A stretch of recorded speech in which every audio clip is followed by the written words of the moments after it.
Монгол улсын ерөнхий сайдаа улсын хурлын эрхэм гишүүдээ хүндэт зочтой гэсэн байна. Зочин байхгүй байна. Монгол улсын их хурлын намрын ээлж чуулганы хуралдаан өндөрлөж байна. Чуулганаар улсын их хурлын 48 дугаар тогтоолд тусгагдсан хууль тогтоолын төслүүдийг амжилттай хэлэлцэн шийдвэрлэлээ. Монгол улсын засгийн газар огцорсонтой холбогдуулан шинэ засгийн газрын бүтэц бүрэлдэхүүнийг батлах, Монгол улсын 2015 оны төсвийн тухай хуульд нэмэлт өөрчлөлт оруулах, хүний хөгжлийн сангийн 2015 оны төсвийн тухай хуульд өөрчлөлт оруулах, нийгэм даатгалын сангийн тухай хуульд нэмэлт өөрчлөлт оруулах тухай хуулиудыг улсын их хурлын нэгдсэн чуулганаар хэлэлцэж батлахад багагүй хугацаа зарцуулсан байна. Арчилсан нам Монголын ард түмний нийтлэг ашиг сонирхол эв нэгдлийг эрхэмлэж, улс орон тулгамдж буй эдийн засгийн хүндрэлийг даван туулах зорилгоор улсын их хурл суудалтай улс төрийн бүх намуудтай хамтран их хэвслийн засгийн газрыг байгууллаа. Монгол улсын 2015 оны төсвийн тухай хуульд нэмэлт өөрчлөлт оруулах тухай хууль баталсантай холбогдуулан Монгол улсын төсвийн 2008-аас 2014 онуудын хөрөнгө оруулалтад тусган бүрэн хэрэгжүүл дууссан гэрээний үлдэгдэл санхүүжилт бүхий 96 төсөл арга хэмжээг 32.9 тэрбум төгрөгийн векслээр санхүүжүүлэх, бодит гүйцэтгэл нь 80-аас дээш хувьтай хэрэгжиж байгаа төсөл арга хэмжээнүүдийг вексл гарган санхүүжүүлэх, тендерийн шалгуур зарлагдаагүй хэрэгжиж эхлээгүй төсөл арга хэмжээг дахин хянаж зориултын дагуу үргэлжлүүлэх, дуудлага худлаанд оруулах эсхийг шийдвэрлэх, улс төрийн албан тушаалтны урсгал зардлын нормын тогтоосон тогтоол шийдвэрийг хянан үүсгэх зэрэг асуудлыг улсын их хурлын тогтоолоор засгийн газарт төсвийн дагаж гаргасан тогтоолоор даалгасан. Улсын их хурл анх удаага олон жил алдагдaltaй явж ирсэн өөрсдийгөө хуурсан төсвөөс татгалзаж төсвийн сахилга бат тогтоосон төсвийг батллаа. Энэ төсвөөр эдийн засгийн бодит байдалд нийцсэн үр ашигтай байх зарчмыг баримталж, олон жил дамжин үргэлжилж байгаа хуучин объектуудад дуусгах хариуцлага хүлээсэн шийдвэр гаргасан онцлог байлаа. 2015 оны мөнгөний бодлогын гол зорилтыг тодорхойлж, хөгжлийн банкаар дамжуулан хэрэгжүүлж буй төсөл арга хэмжээний зарцуулалтыг төсөв тусган тодтол хийж, улсын өрийн дотоодын нийт бүтээгдэхүүнд эзлэх хэмжээг 2015 оны төсвийн жилд 58.3%-аас хэтрүүлэхгүй байхаар тогтоолоо. Гэхдээ улсын өрийн буцаан төлөх график, макро эдийн засгийн бусад тооцоо үзүүлэлтийг харгалзаж үзэхгүйгээр дээд хэмжээг инхүү хуульчилсан эдийн засагт хүндрэл дагуулж болзошгүй байна. Засгийн газрын хавтгаарсан нийгмийн халамжийн тогтолцоог өөрчлөх, үр ашиггүй зардлыг бууруулах, богино хугацаанд төвчиж болох зардлуудыг хэмнэх бодлогыг нухацтай хэлэлцэж, энэ удаад Монгол улсын нэгдсэн төсвийн зарим орлогыг нэмэгдүүлэх замаар цалин тэтгэврийг тодорхой хувиар нэмэгдүүлж, хүүхэд болон одонтой эхчүүдийн мөнгийг хэвээр үлдээхээр болсон байна. Цаашид төсвийн зарцуулалтыг үр ашигтай хэмнэлттэй зохион байгуулж, эдийн засгийг эрчимжүүлэх замаар нийгмийн хөгжилд бодит үр дүн авчирсан хэм хэмжээг тогтоох нь чухал байна.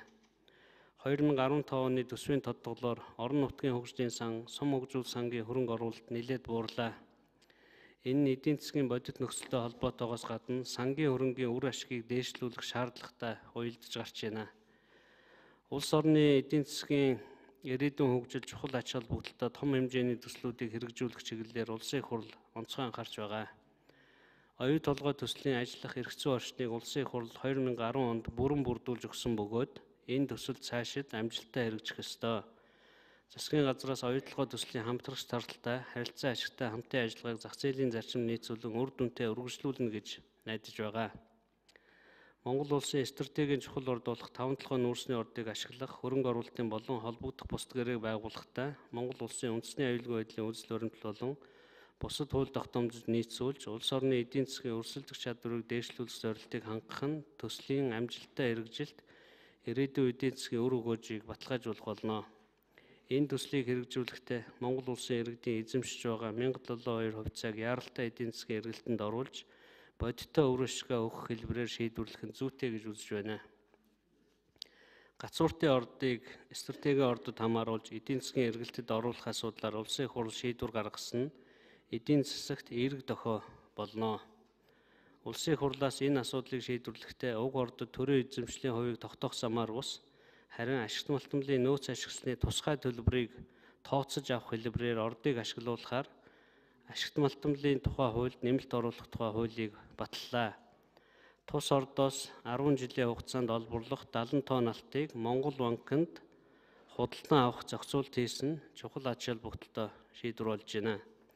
Улсын их хурлын эрхэм гишүүдээ намрын чуулган ажлын 99 хоног үргэлжилж нэгдсэн хуралдаанд 48 удаа байнгын болон дэд тороод давхарцсан тоогоор 170 удаа хуралдсан байна. Улсын их хурлын намрын ээлж чуулганаар 165 хууль 44 тогтоол хэлэлцэж баталснаас бие даасан хууль 13, хуульд нэмэлт өөрчлөлт оруулах тухай хууль 124, хууль хүчингүй болгох тухай хууль 15, олон улсын гэрээ конвенц 2хан батлах нэгдэн орох тухай хууль 11 байна. Чуулганаар номын сангийн тухай хууль, монгол хэлний тухай хууль, чөлөөт төсвийн тухай хуулийн шинжилсэн найруулга болон хуулийн этгээдийн улсын бүртгэлийн тухай, чөлөөт төсвийн тухай, нийгэм даатгалын багц хуулиудад нэмэлт өөрчлөлт оруулах тухай, боловсролын болон эмийн талаар төрөөс баримтлах бодлого, төрөөс төмөр замын тээврийн талаар баримтлах бодлогод нэмэлт өөрчлөлт оруулах, эдийн засгийн хүндрэлийг даван туулах арга хэмжээний тухай, засгийн газар чиглэх тухай зэрэг нийгэм эдийн засгийн чухал ач холбогдолтой хууль тогтоолуудыг баталлаа.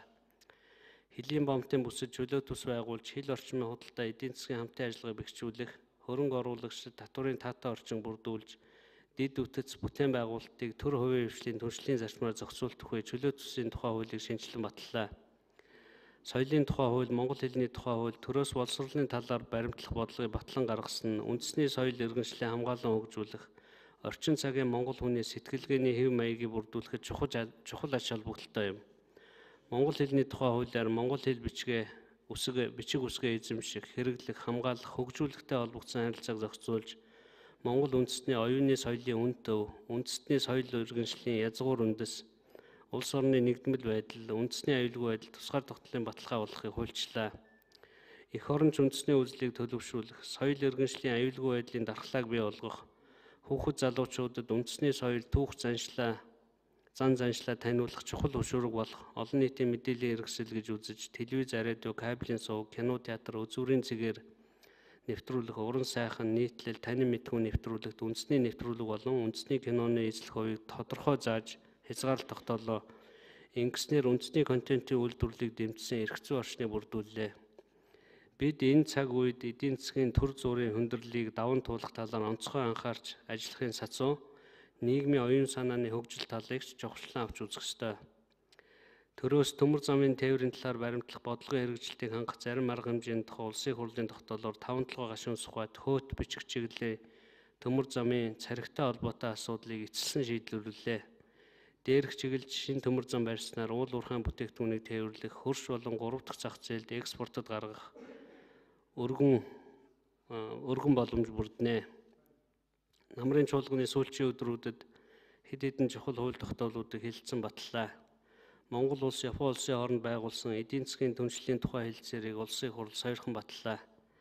Энэхүү хэлэлцээрийг баталснаар манай улс бүс нутгийн эдийн засгийн интеграцид нэгдэн орох, Монгол улсын үндэсний аюулгүй байдлын үзэл баримтлал, Монгол улсын гадаад бодлогын үзэл баримтлал нийцсэн 3 дахь хөршийн бодлогыг эдийн засгийн агуулгаар баталгаажуулахад том алхам болсон төдийгүй гадаад худалдаа, гадаадын хөрөнгө оруулалтыг нэмэгдүүлэх, аж үйлдвэрийн салбарын нэмэн хүртэг шингэсэн бүтээгдэхүүний экспортыг эрчимжүүлэх, валютын орлогыг нэмэгдүүлэх болно.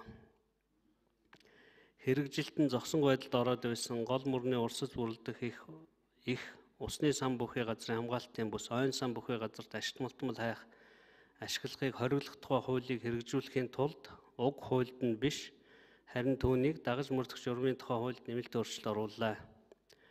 Өрийн удирдлагын тухай хуулийг баталснаар цаашид арилжааны нөхцөлтөө зээлийн эргэн төлөлтөөс үүсэх төлбөрийн дарамтыг багасгаж, төсөв санхүүгийн урт хугацааны тэнцвэрт байдгийг хадгалах үүднээс өрийн удирдлагын бодлого, стратеги, түүнд нийцсэн арга хэмжээг боловсруулах, гадаад өрөө үүсэх замаар хөгжлийн бодлогыг тодорхой хэмжээнд дэмжих, дотоодын хөрөнгийн зах зээлийг хөгжүүлэх, гадаадын хөрөнгө оруулалтыг дэмжих, тэдгээрийн зохистой төвшинг хадгалах боломжтой болж байна. Мөн эдийн засгийн хүндрэлийг даван туулах арга хэмжээний хөтөлбөр баталлаа. Уг хөтөлбөр нь богино болон дунд хугацаанд хэрэгжүүлэх арга хэмжээнүүдээс бүрдэж байгаа бөгөөд санхүүгийн салбарын доктортой байдлыг хангах, макро эдийн засгийн доктортой байдлыг бэхжүүлэх, гадаад дотоодын хөрөнгө оруулалтыг дэмжиж, ажлын байрыг хадгалах, эдийн засгийн доктортой өсөлтийн суурийг бэхжүүлэхэд чиглэсэн цогц агуулгатай юм. Үндэсний үйлдвэрлэлийг дэмжих, ажлын байр нэмэгдүүлэх зарим арга хэмжээний хүрээнд ноосны чанараас хамаарсан ялгууртай урамшууллыг олгох, үйлдвэрийн эцсийн бүтээгдэхүүний чанарыг сайжруулж, экспортыг нэмэгдүүлэх хүрээнд үндэсний үйлдвэрлэгчдийг дэмжих, ажлын байр нэмэгдүүлэх тогтоолыг бас батллаа. Улсын их хурлын эрхэм гишүүдээ, улс орны эдийн засаг хүндрэлтэй байгаа цаг үед нийгмийн эдийн засгийн тулгымдсан асуудлуудыг цаг алдалгүй шийдэхэд улсын их хурлын шийдвэр, санаачлага, бас хяналт маш чухал гэдгийг онцлон тэмдэглэж байна.